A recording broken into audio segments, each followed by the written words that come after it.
I'm Laura Belin. Most people know me as the publisher and primary reporter for the Iowa political website Bleeding Heartland. I also have a part-time job as the State House reporter for KHOI Community Radio in Ames.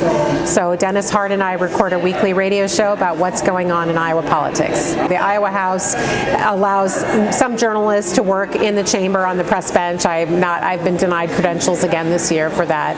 The Iowa Senate no longer allows anybody to work in the chamber, so they have an area way up high in the public gallery, and I am allowed to work there for what it's worth. Usually when I go down to the Capitol, like I'm going to do later today, I usually go to the committee meetings or subcommittee meetings, and any member of the public can attend those. What's the atmosphere being there on the ground? What's the atmosphere? It's very hectic, and it's honestly upsetting. The Republicans are moving really quickly on a lot of fronts that are very damaging to a lot of people, and it's hard to keep up. I was there yesterday, and there were 3 different subcommittees going on at the same time that I would have wanted to attend. So I went to one on the governor's proposed state agency reorganization, and then afterwards I tried to talk to people who went to the one targeting LGBTQ curriculum in schools, and I found somebody who went to the one if you can believe this, they're trying to remove material about HPV vaccines from the curriculum. What are we doing today? There is a bill moving that it would relax child labor regulations. There's a subcommittee on that, but it's at the same time as a different thing. And so they really are, they've already passed a lot of damaging legislation, most famously the school voucher bill, but also last week a medical malpractice damage limit bill that's going to be really harmful for Iowans who are victims of medical errors. So it's just a lot to keep track of, and it can feel very overwhelming down there. What's driving it? What's driving this?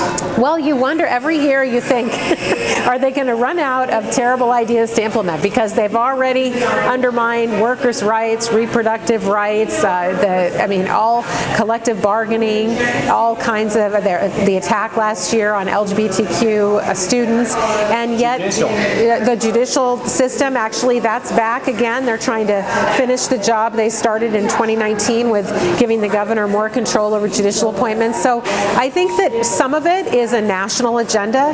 If you look at what Governor Reynolds is trying to do, it's very similar to, and more than half a dozen states are trying to pass similar kind of school voucher legislation.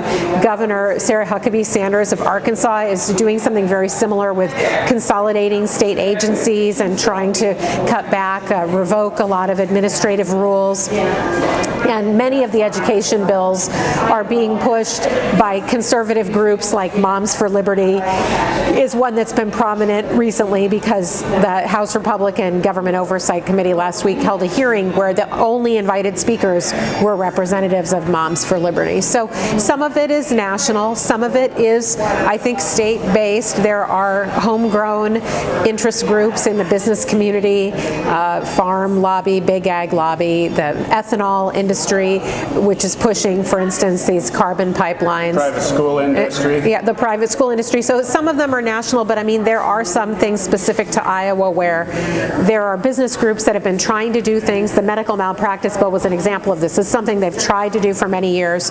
Finally, the Republican supermajorities are large enough for them to accomplish that. There's a bill that would give immunity to the trucking companies for accidents caused by negligence, and there's not a single other state in the country that has that. This is just something that lobby groups in Iowa have been pushing, and I don't know whether they have the votes for it. They didn't have the votes the last couple of years, but it's kind of like a grab bag for any conservative interest group right now. Many of the bills, there's a national agenda that the hate directed at transgender people, that's clearly a national Republican strategy, not something that Kim Reynolds just dreamed up, but she is definitely all in on that. The state agency reorganization, it's not exactly disassembling government, but in every way it consolidates more power with the governor or the attorney general. Of course, now the attorney general is a Republican for the first time in 44 years, and so they're trying to give the attorney general powers they would never have given to Tom Miller when he was attorney general. And everywhere in the Iowa Code where there's an official who has some degree of independence from the governor, so somebody who serves is for a fixed term, somebody who's not appointed directly by the governor. They're trying to change that so the governor can hire and fire that person at will, as she already can do with most state government agencies. But the concept is you want that person to be somewhat insulated from political pressure. And under this change, Senator Nate Bolton asked, could the governor fire the workers' comp commissioner for making one decision she didn't like? And they hemmed and hawed, but I mean, the answer is yes. If you look at the bill text, this person would be an at-will employee serving at the pleasure of the governor. So you can imagine, I mean, workers' rights have already been really undermined, but if you are injured on the job and don't feel that you have received fair compensation, you should be able to go through the appeal process and know that the person at the top of the chain is not going to be looking over his shoulder wondering, is this the decision that could get me fired? A lot of people believe that Kim Reynolds aspires to be on the Republican ticket as the vice presidential candidate, or maybe even aspires to appoint herself to the Senate when Chuck Grassley retires. I don't, personally, I think she wants to be governor for life, like Terry Branstad. She's got 11 grandkids. I believe all of them are in Iowa. I think she likes what she's doing. There aren't really any checks on her power. The legislature basically rubber stamps anything she wants. She hasn't held a press conference since last July. So she's not often in a position where she ever feels uncomfortable. So I think she would just like to keep going for a long time in her current position. But there are some who believe that she is trying to elevate her national profile so that she can be the vice presidential nominee. I feel that she just likes the national attention. She likes going on Fox News. She likes being an invited guest. Like last Friday, the Cato Institute featured her in an event in Washington, and she said she'd like to eliminate the state income tax. I mean, they already passed a huge income tax cut that we can't afford. By the time it's fully phased in, our state budget is going to be in a shambles because we already won't be able to fund the services we need with that cut, and now she wants to cut billions more in state revenue. I want to say a little bit, a lot of people are very concerned about abortion rights in Iowa, so I just want to say, first of all, people need to remember that right now abortion is still legal in Iowa. It's legal up to about 20 weeks of pregnancy. There is a 24-hour waiting period. Republicans are trying to do everything they can to undermine that. The Attorney General is trying to get the FDA to revoke approval of the main abortion medication and also a medication that's used commonly in miscarriage care. Of course, Governor Reynolds is trying to reinstate the 2018 law that would ban about 99% of all abortions, but that hasn't happened yet.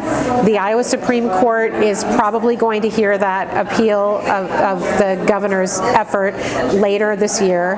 They may not find in favor of the governor. The district court completely rejected the governor's argument. So right now, the legislature doesn't seem to be on track to pass any new abortion bans. I do think that if the Iowa Supreme Court doesn't give the governor what she wants later this year, I think next year we will see more attempts to roll back abortion rights through legislative action. But right now it hasn't happened. I just want people to know, because there has been a lot of confusion, but abortion is still legal in Iowa. But it's something people need to be very aware of because that is a threat.